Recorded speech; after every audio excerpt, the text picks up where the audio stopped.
Bueno, lo prometido, señor Fablet, vamos a hablar hoy de andropausia y de menopausia.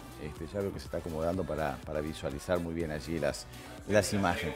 Uy, para hacerme las preguntas. Bueno, muy bien.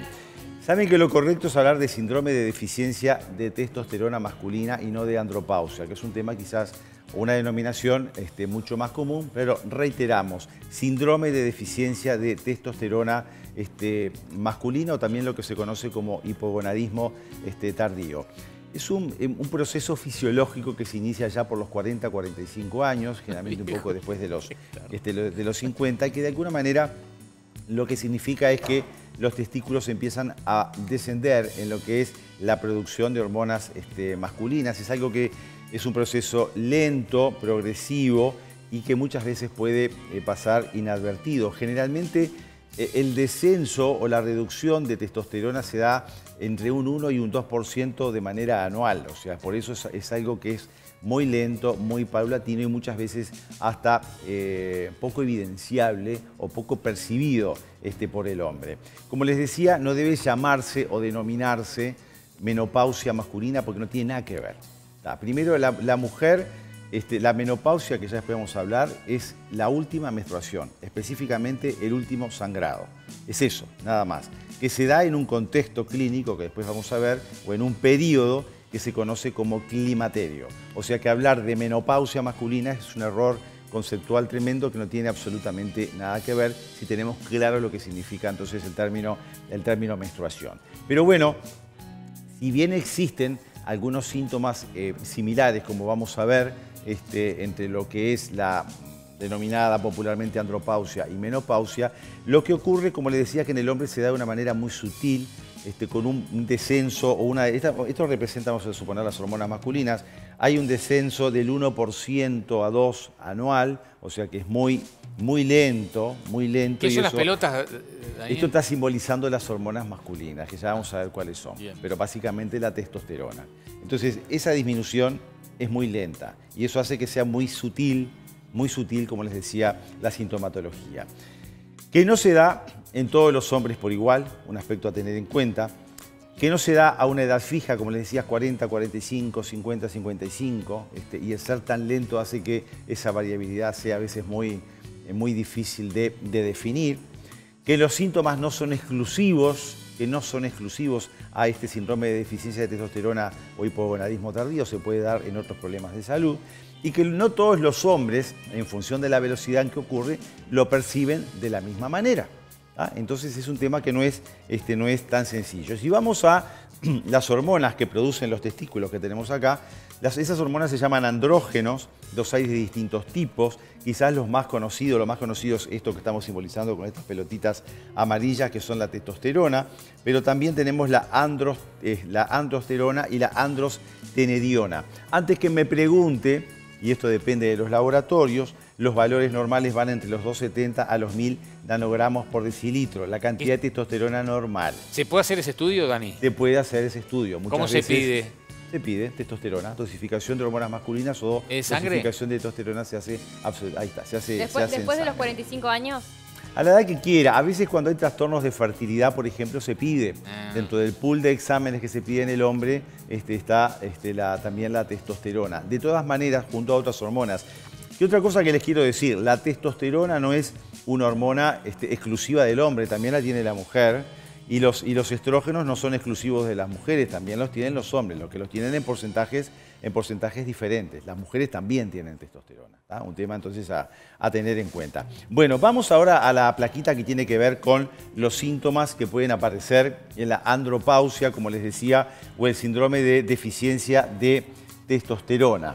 Ahí está. Síntomas que pueden faltar, síntomas que, como les decía, su aparición puede ser muy sutil por ese descenso de bajo porcentaje anual que se da de los andrógenos. Pero bueno, puede haber falta de concentración. Sí, tengo. ¿Sí? Bueno, puede haber pérdida de memoria. Tengo. Se está complicando. Fragilidad en la piel. A nivel general. Aumento de peso en el área abdominal. No, yo no. creo que ese, más o menos. no, pero para otros creo que es un clásico. Pérdida de masa muscular, sobre todo si este periodo no se va acompañando de la realización de actividad física.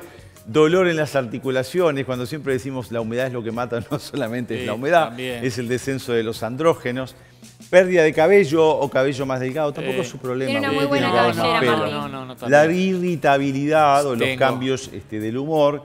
En algunos casos también transpiraciones que no sabemos por qué ocurren. Que es No, eso distinto no. que los sofocones que ocurren en la mujer. No, eso no. Dificultad para dormir, o sea, empieza a Sí. aparecer insomnio. Disminución de la libido del deseo Sí. sexual. Sí, también. Y fatiga o cansancio general. También. No quiere decir que todo esto tenga que estar presente, pero a veces estos síntomas, como decíamos, signos y síntomas, hay hombres que los perciben, otros que no los perciben, hay muchos de ellos que pueden estar asociados a otras enfermedades y no precisamente a este fenómeno fisiológico normal que es la denominada andropausia, y a veces hay otros que capaz que los podemos minimizar, porque yo que sé, una persona que labura mucho y está muy cansada y se pone irritable porque está en una situación de estrés, no lo va a asociar a una disminución de sus andrógenos. O yo qué sé, la falta de concentración, o por ahí la fatiga también por el cansancio de las actividades diarias. O sea, son síntomas, como ven, muy inespecíficos, que no tienen por qué estar entonces todos presentes. Y bueno, pasamos ahora a la mujer. Vamos a colocarle por acá entonces sus hormonas. Las hormonas femeninas, que son varias. Como les decía, la menopausia hace referencia a la última menstruación. Y como ya habíamos mencionado el otro día, deben de haber transcurrido al menos 12 semanas sin haber tenido ningún sangrado para hacer referencia de que ya esa fue la última menstruación, el último sangrado, ¿no? Entonces, hay que diferenciarlo, y vale bien la pena insistir, de lo que es el climaterio. El climaterio es todo ese periodo que rodea a lo que es la aparición de la última menstruación, y lo que implica en definitiva es la transición de ese periodo fértil al periodo no reproductivo, ¿no? Básicamente es eso. Lo otro que hay que destacar, que es un proceso natural, no es una enfermedad, por favor. Y las señoras, cuando vayan a la consulta, no digan, la última vez que me enfermé, nadie se enfermó. O sea, la descamación del endometrio, que es la capa interna del útero, que se prepara mes a mes para la anidación y la eventualidad de un embarazo, se descama o se desprende porque ese embarazo no se produjo. No se usa más. Hemos cambiado igual ya, por suerte. Pero igual hay gente que dice, no, me enfermé. Entonces no es una enfermedad, es un fenómeno fisiológico, es un fenómeno normal.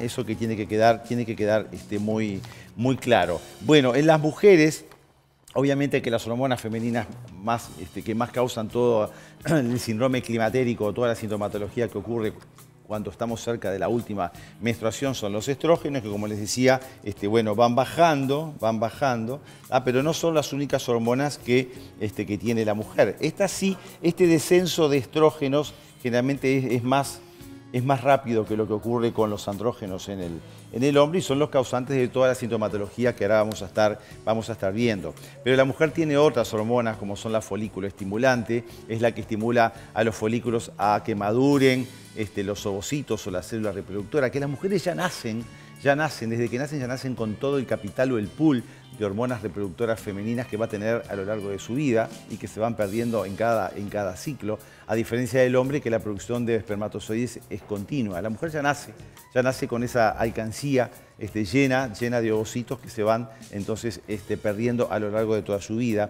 La hormona luteinizante es otra, que es lo que hace justamente estimular justamente al momento de la ovulación, al momento en que el óvulo y ahí es cuando, por ejemplo, los andrógenos aumentan. Como les decía, las mujeres también tienen hormonas masculinas, y después la prolactina vinculada a la lactancia. Acá lo que importa entonces es que los estrógenos descienden, y esos son los causantes de la sintomatología en lo que es la menopausia. Vamos a repasar ahora los síntomas en la mujer. Puedo ir también diciendo si tengo o no, como dijo Martín. Eso queda librado a piacere, exactamente. Problemas para dormir también, lo veíamos también en el síndrome de deficiencia de testosterona. sudoraciones nocturnas, muchas veces muy frecuentes, que alternan con escalofríos, los famosos sofocos, ¿no? Son como unas tuforadas, una sensación, bueno, usted es una chica joven, usted es una chica joven, solamente cuando sale a bailar, me dicen acá, bueno. Adelgazamiento del cabello como pasaba en el hombre, variaciones en la piel también como ocurría, los cambios del humor. Eso tengo. Ah, sí, bueno, sí. pero no vamos a pensar que usted está en una etapa climatérica contra... ¿Cuánto tiene? 28 años, ¿no? 28. Ah, ni pensemos. ¿Cómo no? Pérdida del volumen de los senos, aumento de peso y la sequedad vaginal. Son los elementos entonces más comunes que podemos ver o tipificar como síntomas del climaterio. En definitiva, dos situaciones fisiológicas normales que se dan a lo largo de la vida del hombre y de la mujer, que se pueden equiparar de alguna manera, pero que como vemos son diferentes, responden a el descenso de hormonas diferentes, hormonas que comparten tanto hombres como mujeres, pero no hablemos por favor de menopausia masculina, en todo caso de andropausia, que es un término que de alguna manera inventado, pero que el síndrome normal es síndrome de deficiencia de testosterona masculina o hipogonadismo masculino. ¿No se pueden meter las hormonas que se te las van terminando? Oh, sí. Obviamente que en algunos casos, digo, si la sintomatología en el caso del hombre es importante, se hace una dosificación que la tiene que indicar obviamente el médico y por supuesto que sí, se hace de manera inyectable generalmente. También hay geles, etcétera, pero digo, si los niveles de testosterona son tan bajos que producen la plaquita de síntomas que veíamos en el hombre con anterioridad, obviamente que sí, que está indicada.